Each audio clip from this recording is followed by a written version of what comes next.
Muitos disfarçam o antissemitismo dizendo: não sou contra judeus, só contra sionistas. Porém, na verdade, se referem principalmente aos judeus.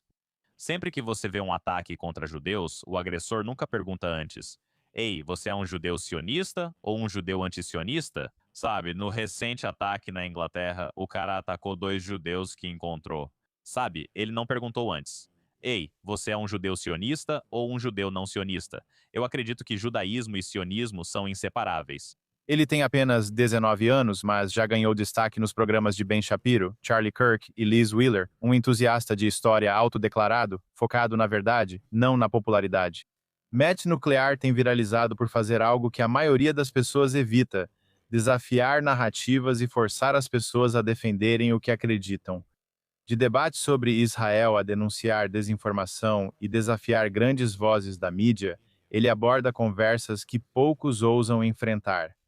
A questão é: as pessoas estão desinformadas ou escolhem acreditar no que querem?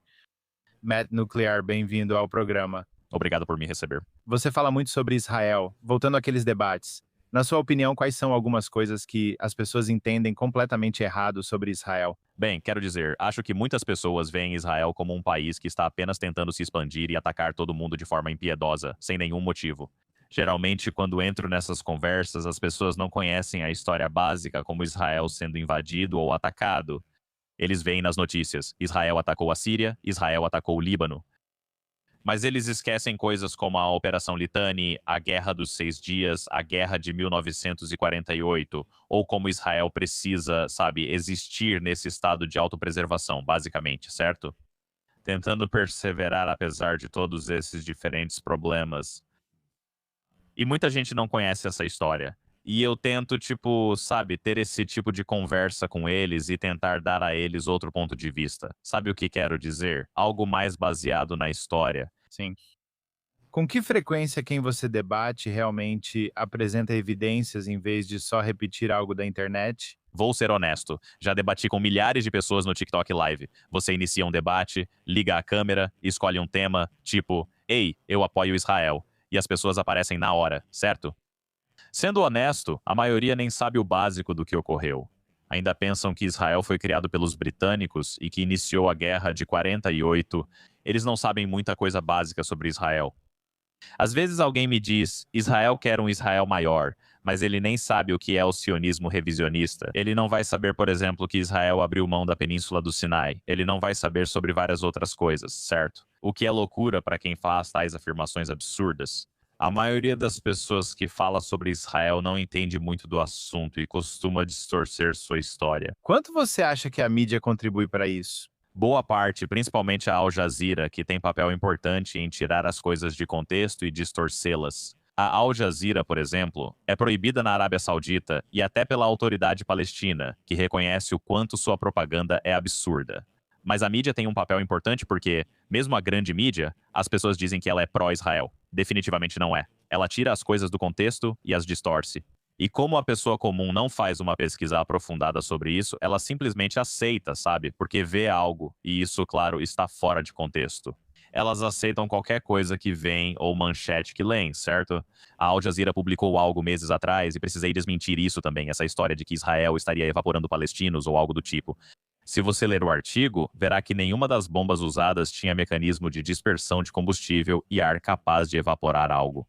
Foi uma mentira total, e eles praticamente admitiram. Mas as pessoas veem só a manchete de um veículo real e acreditam. Eles têm grande responsabilidade nisso. Por que você acredita que Candace Owens e Tucker Carlson assumiram posições tão firmes sobre Israel? Acho que é um golpe para muitos, principalmente para Tucker Carlson e Candace Owens. Eles encontraram algo com o qual podem ganhar dinheiro, enganar e mentir, porque eu não acho que Candace Owens realmente se importe com a verdade. Sabe, quando Charlie Kirk faleceu e quando ele foi assassinado, ela aproveitou imediatamente a oportunidade para, você sabe, dizer que Erika Kirk era responsável, TPUSA, porque era o grande assunto. E ela está fazendo a mesma coisa, obviamente, com Israel. Acho que eles estão aproveitando a oportunidade para difamar o povo judeu e Israel por interesse próprio. O mesmo acontece, obviamente, com o Tucker também. Acho que ele foi recentemente exposto por um jornalista do New York Times por mentir, sabe? Dizendo que sim, Trump é o anticristo. Sabe? Eu acho que ele pode ser o anticristo. E depois dizendo, eu nunca disse isso. Sabe? Ele está mentindo, obviamente, e sendo pego no processo. Então eu acho que eles estão apenas aproveitando essa oportunidade para enganar e se passar por profeta. Você falou do Tucker mentindo. Pegaram ele agora, mas parece que faz tempo que mente. Falando sobre como os cristãos são perseguidos em Israel, enquanto no Catar eles estão bem e em todo o Oriente Médio eles estão bem, mas não em Israel. Você acha que ele realmente acredita no que está dizendo? Ou ele está apenas falando para o público dele? E como você disse, lucrando com isso? Quero dizer, até certo ponto, eu quero acreditar que Trump, assim, que Tucker é realmente inteligente o suficiente para saber que está mentindo, porque é ridículo. Cristãos são tratados melhor no Catar? Isso é ridículo, pois há apenas 4 igrejas para eles lá. E podem fazer proselitismo? Não, de jeito nenhum. Também não têm os mesmos direitos. Eles não são cidadãos. O que muita gente confunde é que eles são expatriados, certo? Eles trabalham com visto temporário e depois retornam ao país de origem. É assim que funciona. Em Israel, os cristãos que estão lá são cidadãos permanentes e têm tantos direitos quanto qualquer outra pessoa, obviamente. A Portas Abertas, organização cristã internacional que analisa a perseguição aos cristãos, inclui quase todos os países do Oriente Médio na lista, exceto Israel. Acho que ele é inteligente o suficiente para saber que está mentindo. Mas, de novo, ele tem essa agenda estranha, na minha opinião, cínica. Então ele simplesmente se recusa a ser honesto, sabe? Hipoteticamente, se você estivesse frente a frente com ele, qual seria a sua primeira pergunta? Bem, acho que a primeira pergunta que eu realmente faria para ele seria mais relacionada à conversa dele. Isso é algo que ele menciona muito, toda essa questão do direito de Israel de existir. Acho que ele pega as pessoas de surpresa com isso um pouco, porque é uma grande pressuposição, certo? Um Estado tem direito de existir, o direito de Israel é algo concedido a você. Estamos falando aqui puramente do sionismo religioso, ou estamos falando mais do aspecto político do sionismo? Eu diria a ele que a Organização Sionista Mundial, que foi cofundada por Herzl e Nordau, surgiu, se reuniu, teve benfeitores, e eles tinham um movimento para estabelecer um lar nacional judaico, que seria secular, obviamente, onde todos teriam os mesmos direitos. Ele seria totalmente contra isso, ponto final. Essa é uma pergunta que eu faria a ele, pois ao abordar pelo direito de existir, surgem debates sobre a origem desse direito. Eles sequer acreditam na mesma interpretação bíblica, coisas assim, então eu recorro mais ao argumento político. Tipo, você está pedindo para que Israel deixe de existir, certo? Tipo, você tem algum problema com Israel continuar existindo como um Estado-nação judeu? E eu adoraria ouvir a resposta dele a partir daí. Porque eu acho que tem muita coisa, quero dizer, tem muitas coisas que as pessoas realmente não mencionam com Tucker que eu tentaria trazer à tona para pressioná-lo mais sobre isso. Porque, de novo, tipo, ele simplesmente parece que mente e todos os convidados dele deixam ele mentir e só deixam ele continuar com isso. Sabe, eu ou Nick Mattel ou qualquer outra pessoa, na verdade, debatendo com ele, acho que seria ótimo. Sim, claro. O que acha do argumento das pessoas que dizem ser contra o sionismo? Sou contra o Estado de Israel, mas não contra judeus. Não sou antissemita, embora muitos usem esse argumento.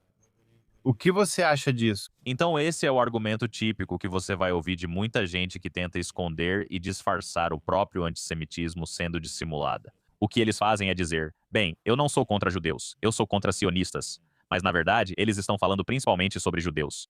Sempre que você vê um ataque contra judeus, o agressor nunca pergunta antes: ei, você é um judeu sionista ou um judeu antisionista? Quando vimos o ataque recente na Inglaterra, o homem atacou 2 judeus que encontrou. Ele não perguntou antes: ei, você é um judeu sionista ou um judeu não sionista? Acredito que judaísmo e sionismo são inseparáveis. Sabe, pessoas judias sempre me dizem isso. No Pesach dizem, no próximo ano em Jerusalém. Sião é basicamente uma colina em Jerusalém. Acho que Israel está ligado aos judeus, assim como o Japão aos japoneses, pois os judeus vêm da Judéia e os japoneses do Japão.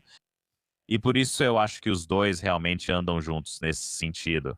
Mas quando você nega a capacidade de um povo de se autodeterminar em sua terra ancestral, é claro que você está sendo antissemita.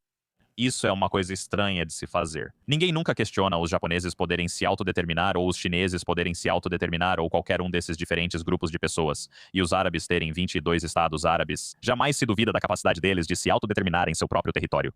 Então, se você tem um problema específico com, sei lá, 8 milhões de judeus em Israel se autodeterminando em sua terra, claro que isso é algo antissemita, porque isso é um duplo padrão.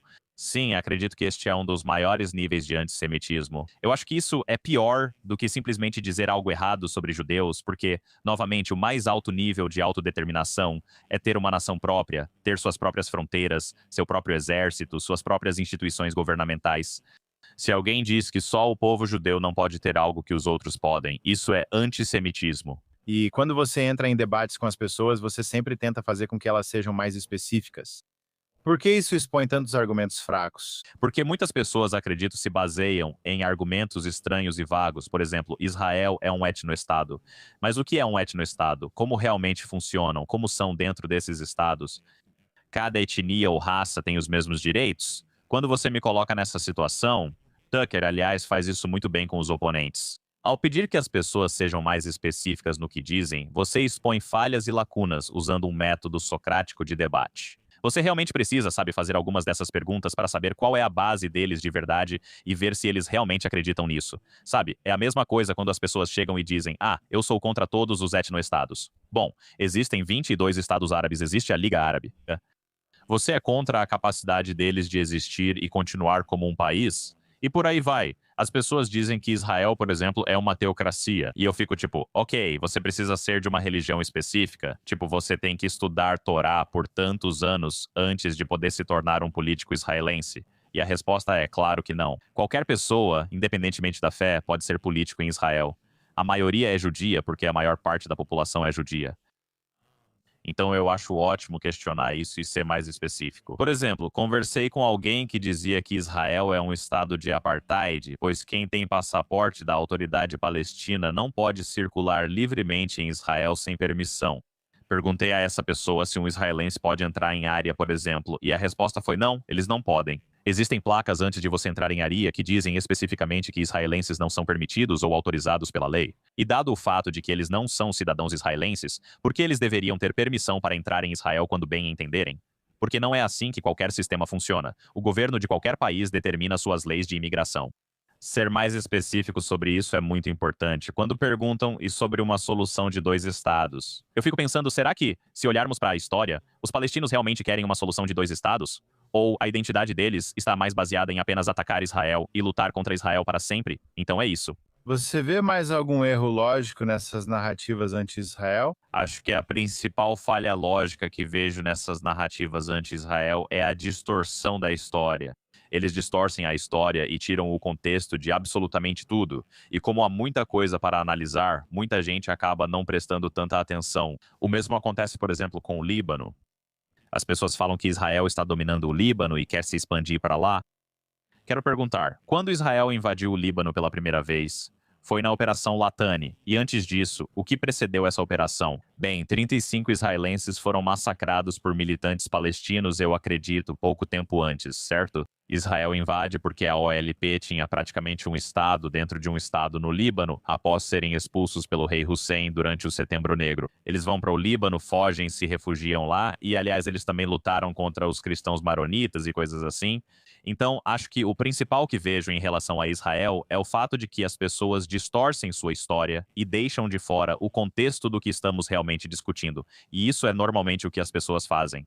Eles criam esses falácias do espantalho, eles tiram o contexto da conversa geral e então fazem aquele argumento sem contexto. Quando alguém se emociona, mas ainda apresenta fatos, o que isso te revela? Bem, isso me diz que eles perderam o rumo. Eles, na verdade, não têm um argumento. Então, a última coisa a que eles podem recorrer é ficar emocionais. E, na verdade, isso é bem típico do movimento pró-Palestina. Eles fazem argumentos baseados no emocionalismo, tipo, ah, eu só me importo com os bebês, ah, eu só me importo com as crianças. Sempre que você realmente apresenta fatos e fundamentos para eles. Prefiro focar na conversa substantiva em vez desse papo de me importo só com bebês. Claro que você se importa. Mesmo sem falar do Sudão ou outros problemas humanitários, sei que você se importa com bebês. Você tem programas como o Piers Morgan. Você tem o lado pró-Palestina, que muitas vezes os argumentos deles são emocionais. Cenk Uygur, Ana Kasparian e toda essa turma. E ele tem o grupo pró-Israel que está apresentando os fatos. Mas parece que a emoção meio que conquista as pessoas. O que você acha disso? Quero dizer, até certo ponto, eu já vi Senku Uygur, que aliás ele faz esse negócio de ficar gritando e parece que está tendo um ataque cardíaco a cada 10 minutos ou algo assim. É ridículo com ele. A mesma coisa com Ana Kasparian. Acho que você deve retribuir a energia que recebe dessas pessoas, sendo aberto e direto com elas. Que é o fato de que, quando você pede para os gazenses atacarem Israel ou fazerem resistência, o que acontece com Gaza? Você sabe, você só consegue mais ocupação. Você só vai ter mais pessoas morrendo. Você só vai fazer as coisas ficarem piores para as pessoas que vivem lá. E nada, aliás, realmente melhorou. Eles não conseguem citar nada alcançado com o 7 de outubro, só talvez mais propaganda, mas nada mudou de fato. Acho que corresponder a esse tipo de energia, quando eles se recusam a realmente participar do debate substantivo, pode ser bom. Porque tudo o que essas pessoas fazem é gritar e ser barulhentas, mas sem substância. Então, se eles fazem isso, você também deve agir assim e ser direto com eles. Dan Bilzerian, por exemplo, promove narrativas anti-Israel e agora tenta se candidatar a um cargo público. Por que vozes assim ganham força? Bem, eu acho que ele está aproveitando a oportunidade para se juntar ao chamado movimento America First, porque você sabe, é semi-popular dentro da esfera da direita. A parte constrangedora sobre Dan Bilzerian, inclusive fiz um vídeo sobre ele, você deve saber. Você sabe, em 2018, na verdade, ele jurou receber a cidadania armênia e lutar a pedido das Forças Armadas da Armênia, o que eu acho bastante constrangedor, considerando o fato de que ele está concorrendo como um candidato America First. Tipo, se você é America First e toda a sua ideia com America First é ser contra a dupla lealdade e coisas assim, então por que você está lutando? Tipo, por que você jurou lutar pela Armênia contra o Azerbaijão e pegar a cidadania armênia? Então ele já é constrangedor por si só. Mas sim, claro, atualmente existe um oportunismo anti-Israel que todo mundo está seguindo. Tem tipo uma onda e todo mundo está entrando nessa onda, claro. Está tentando aproveitar a oportunidade para entrar nessa onda, mas não terá sucesso. Hoje em dia, muitos no governo não colocam os Estados Unidos em primeiro lugar. Sabe, desde Ilhan Omar e Rashida Tlaib, sabe, até Mamdani e todas essas pessoas, porque parece que a influência deles está crescendo. Existe alguma preocupação sobre isso?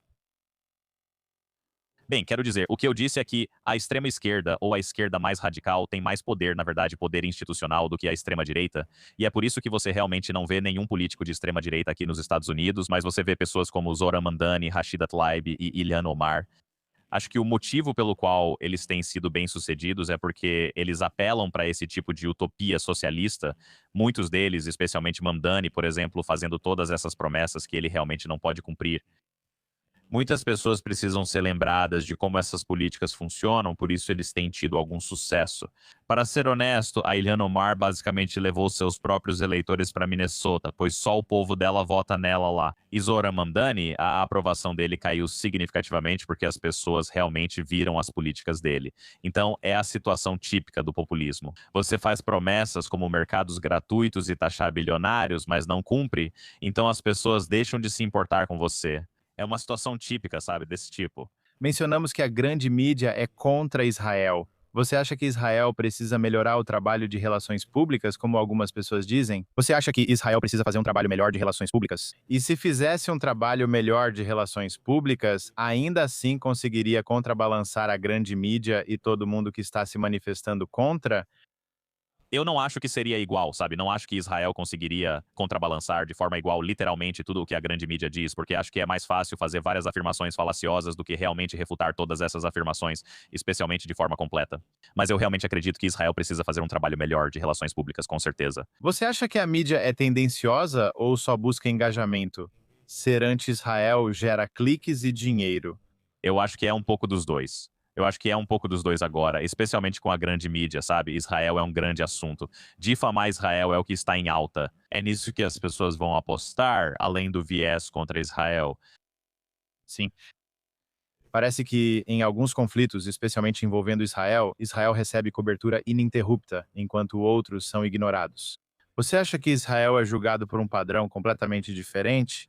Sim, com certeza. Aliás, é o que sempre menciono. Muitos apoiadores pró-Palestina dizem ser a favor da paz, humanitários e preocupados com desastres. Por isso falam sobre Gaza. Não falo sobre isso por envolver Israel ou ter relação com Israel. Minha resposta seria: ok, por que você não fala com veemência e persistência sobre o Sudão, a maior crise humanitária do mundo, com 14 milhões de deslocados e centenas de milhares mortos? As RSF são financiadas, por exemplo, dos Emirados Árabes Unidos. Por que vocês não comentam isso? Se você se importa com limpeza étnica, por que não está falando sobre os Rohingya e o maior campo de refugiados do mundo? Porque essa não é a conversa que estamos tendo. Então, sim, muitas dessas pessoas você já pode perceber que estão sendo desonestas porque elas não focam realmente onde os problemas humanitários também existem. É como alguém procurar defeitos e afirmar: um judeu fez algo ruim em Israel, logo isso representa todos os judeus. Se um judeu se envolve em algum problema ou agride algum cristão, sabe? Isso já é um motivo para a gente parar de apoiar Israel. E a minha resposta para isso é: bem, por que deveríamos apoiar qualquer país do Oriente Médio, se for esse o caso? Quando temos atentados contra cristãos na Síria, quando temos, aliás, no Líbano, o tempo todo, eles destroem, sabe, monumentos cristãos e assim por diante. Eles não substituem, não punem ninguém por isso. Ninguém se revolta com isso. Na Nigéria, eles massacram cristãos todos os dias. Aliás, nunca vi Tucker Carlson ir à Nigéria ou falar com cristãos de lá sobre a perseguição que enfrentam, especialmente considerando que mais de 50 mil foram mortos na última década, o que considero constrangedor. Esse é o estranho duplo padrão. Se você realmente se importa com Israel por uma causa humanitária, ou porque se importa com os cristãos, então não entendo por que você não fala sobre os cristãos que estão sendo mortos, ou não vai aos países onde a perseguição aos cristãos é alta, ou não conversa com os cristãos coptas no Egito. Mas existe uma fixação estranha e única com Israel, Israel, Israel, mas não com esses outros países que têm problemas muito mais significativos. E Gaza recebeu mais atenção, obviamente, mas não é a maior catástrofe humanitária do mundo. Na verdade, está muito longe disso. Então, quero dizer, é assim que você pode perceber que existe antissemitismo ali, porque há um duplo padrão significativo. As pessoas se importam com o que está acontecendo porque judeus estão envolvidos. Sem judeus não vira notícia. É assim que é. É, exatamente. Quero dizer, tivemos 2 anos e meio de protestos pró-Palestina em todos os Estados Unidos, nos campi universitários, em todo lugar. Mas o Irã, sabe, a República Islâmica do Irã tem massacrado seus próprios cidadãos, 40, 50 mil ou algo assim. Eles ficam sem internet por 60, 20, 10 dias, estão sofrendo, mas não vemos protestos por isso, nem de perto na mesma quantidade. Por que que a mídia ignora o que está acontecendo com os cidadãos do Irã? É porque não é algo que eles possam vender? Isso não se encaixa na narrativa deles, especialmente na mídia de esquerda, porque a forma como a mídia de esquerda realmente funciona é que eles não se importam com opressão. Tipo, opressão nunca foi um grande problema para um esquerdista. Os esquerdistas são conhecidos por terem regimes opressores, autoritários e tirânicos. Quando eles veem um país como o Irã matando seus próprios cidadãos, o motivo pelo qual eles não se importam tanto é porque a Guarda Revolucionária Islâmica ainda é um inimigo ferrenho dos Estados Unidos e de Israel. Então, enquanto eles estiverem lutando contra os Estados Unidos, Israel e o Ocidente, não importa o que façam com seus próprios cidadãos. É mais ou menos assim que eles enxergam países como o Irã. Eles não se importam com isso. Precisamos parar de aceitar as justificativas da esquerda para discutirem certos assuntos. Eles não se importam com a vida humana. Eles não ligam para onde ocorre a catástrofe humanitária, e isso é claro. Ainda não vi Greta Thunberg velejar até o Sudão, mas ela vai para todo lugar, menos onde a catástrofe realmente está. Eles não se importam com catástrofes, eles não se importam com a vida humana, eles não se importam com pessoas sendo massacradas ou mortas. Eles querem que qualquer estado que seja um forte opositor dos Estados Unidos e de Israel continue lutando contra eles, mesmo que estejam massacrando seus próprios cidadãos e, claro, não sendo nada democráticos. Como você se envolveu com Israel, com esse assunto, e passou a fazer o que faz hoje? Então, na verdade, eu comecei nisso porque costumava debater bastante em vários sites e coisas assim com outras pessoas, em chats de voz, debatendo sobre diferentes assuntos. Eu comecei, na verdade, debatendo aos 15 anos contra veganos e tal, mas aos poucos fui migrando para a política e acabei indo para esse lado. E eu costumava falar sobre Rússia e Ucrânia, mas eventualmente, depois de 7 de outubro, todo mundo começou a falar sobre Israel e discutir sobre Israel, e eu realmente não sabia muito sobre isso na época. Havia pessoas pró-Palestina e outras pró-Israel. Pesquisei sobre isso porque acredito que, antes de opinar ou decidir sobre qualquer assunto, todos deveriam ter uma opinião informada, baseada na história ou em fatos. Então, só o que eu fiz foi pesquisar. Eu li livros sobre isso, li artigos acadêmicos, coisas assim, ou assisti a documentários para poder ter uma visão mais aprofundada do conflito real. E depois disso, eu simplesmente comecei a fazer lives e realmente debater sobre isso, porque as pessoas pareciam muito confiantes de que o sionismo era ruim. E eu tinha uma pergunta, sabe? Por que que o sionismo é ruim? Tipo, venha me dizer por que você acredita que isso é necessariamente ruim. Então eu entrei nisso porque, primeiro, eu sou um polemista, sabe? Eu adoro ter essas conversas e debates controversos. E segundo, eu acho que quando você pesquisa sobre um tema como esse e se informa mais, é ótimo poder desmascarar os argumentos fracos das pessoas também. E o que as pessoas ao seu redor pensavam? Concordavam ou discordavam de você? Eram neutras quanto a isso? Acho que muitos eram neutros. Alguns concordavam, outros não, claro. Na internet há muita gente contra Israel, então muitos vieram me questionar. Como você pode acreditar nisso? E coisas assim. Mas eu nunca fujo de um debate combativo. Agora, como você acabou sendo entrevistado por Ben Shapiro e Charlie Kirk e tudo mais? Bem, isso foi logo após eu ir ao Jubilee, onde debati com um radical no episódio que foi ao ar em agosto de 2025. Era um radical negro contra 20 conservadores negros. A conversa não era sobre Israel, mas ela era pró-Palestina. Debati com ela e meus trechos viralizaram. E foi aí que fui convidado para participar do programa do Ben Shapiro, do programa do Charlie Kirk e do programa da Liz Wheeler.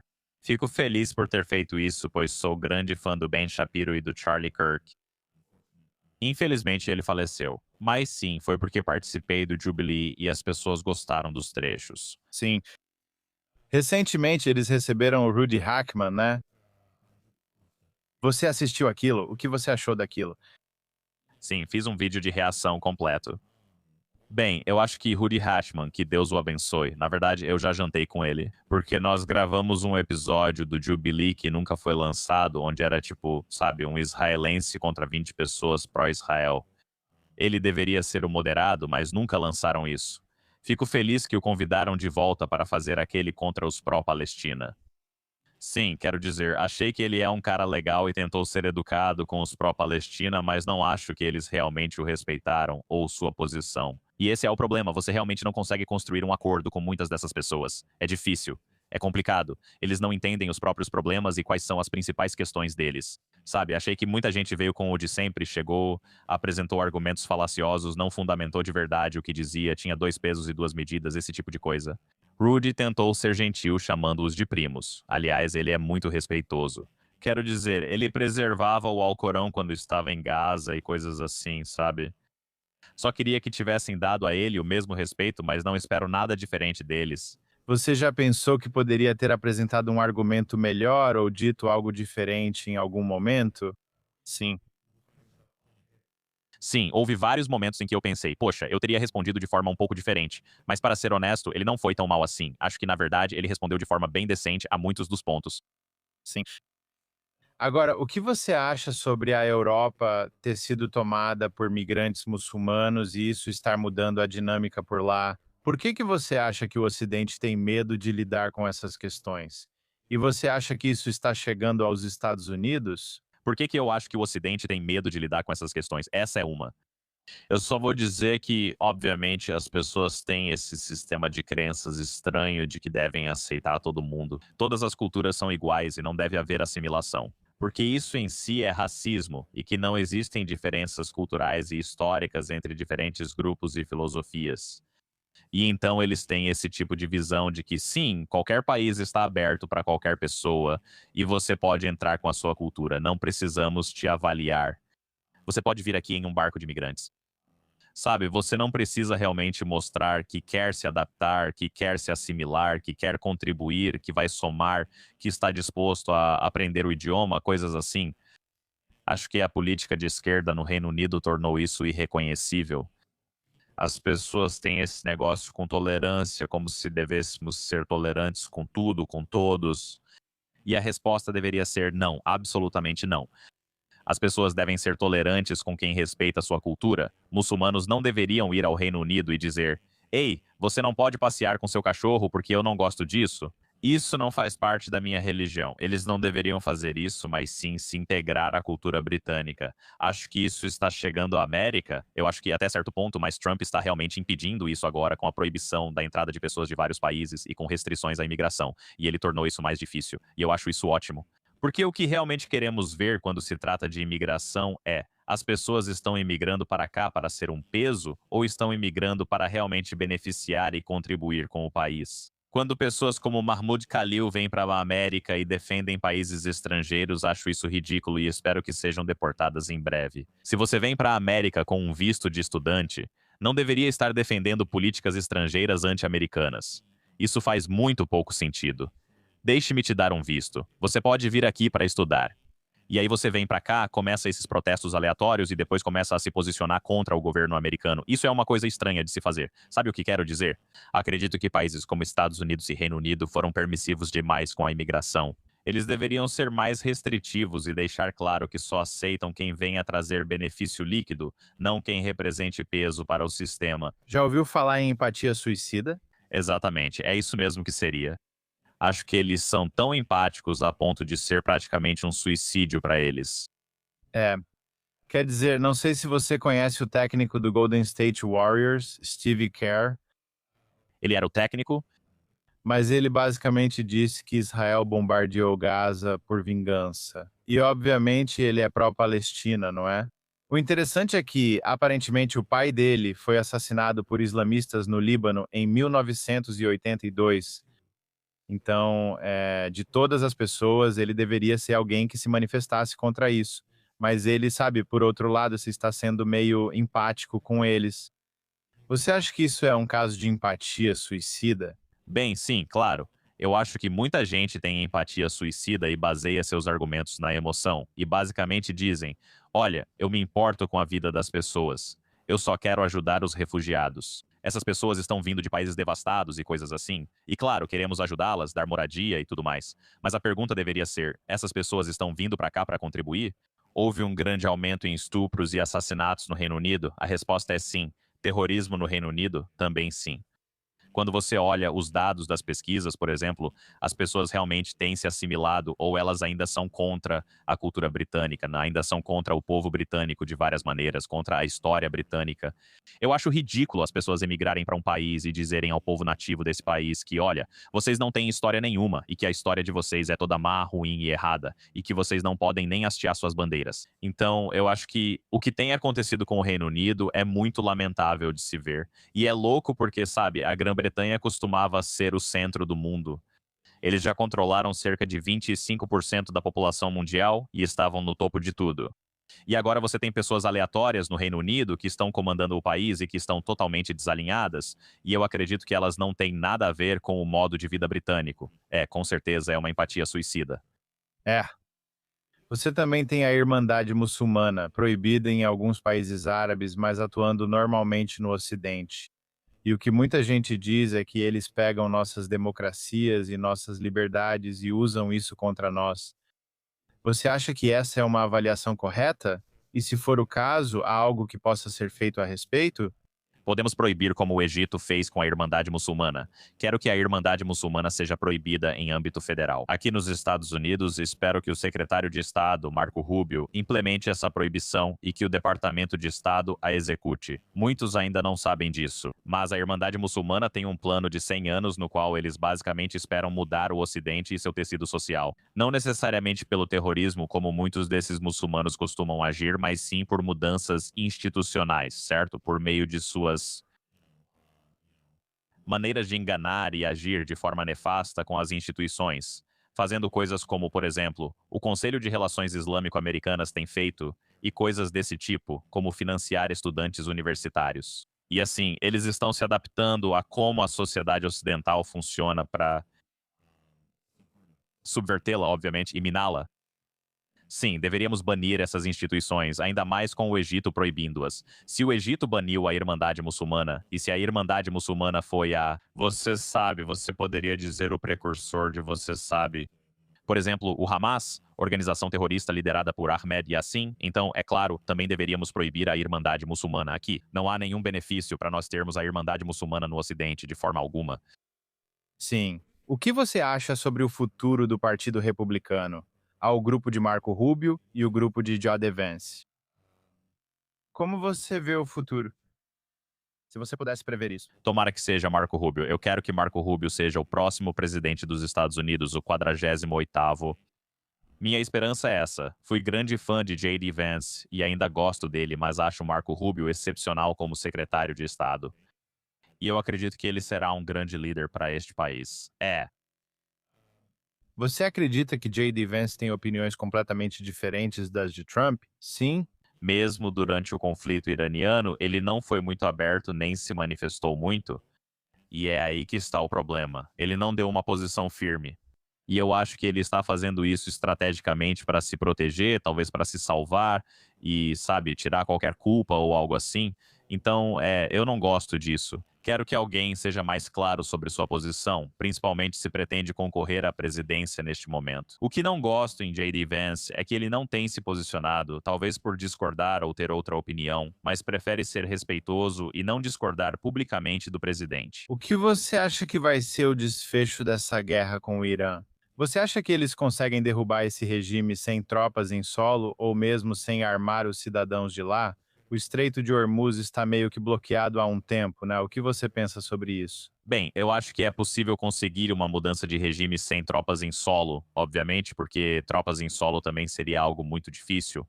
Já houve conversas sobre armar, por exemplo, os combatentes curdos no Iraque e várias outras coisas, o que é uma possibilidade, claro, ou até mesmo armar os cidadãos de lá.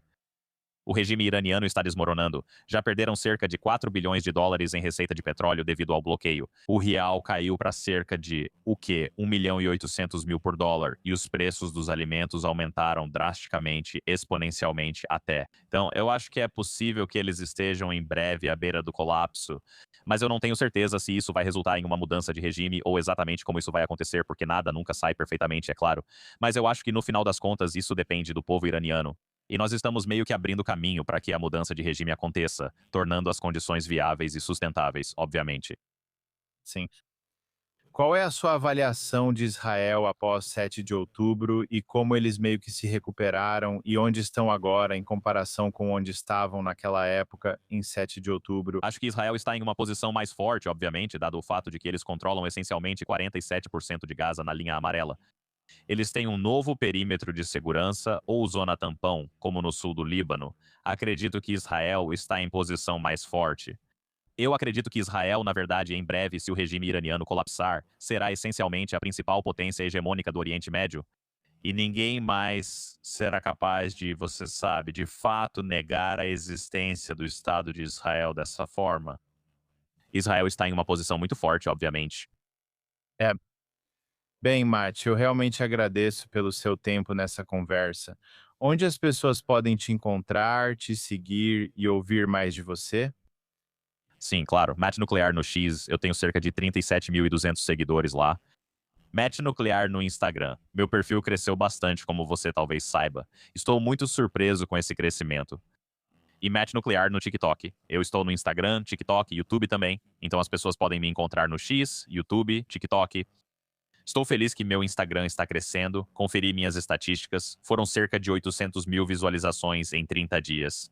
Fico contente que meus vídeos estão chamando atenção. Muitas pessoas têm me enviado mensagens de agradecimento, o que me deixa muito feliz. Gosto de defender valores, não importa o quão populares sejam, e adoro participar de debates. Obrigado por me entrevistar. Foi um prazer. Claro. Obrigado pela sua coragem e, como você sabe, não são muitas as pessoas que defendem a verdade e defendem Israel. E eu quero te agradecer por fazer isso. E eu te desejo muita sorte, muito sucesso no futuro. Muito obrigado, senhor. Agradeço de verdade. Obrigado.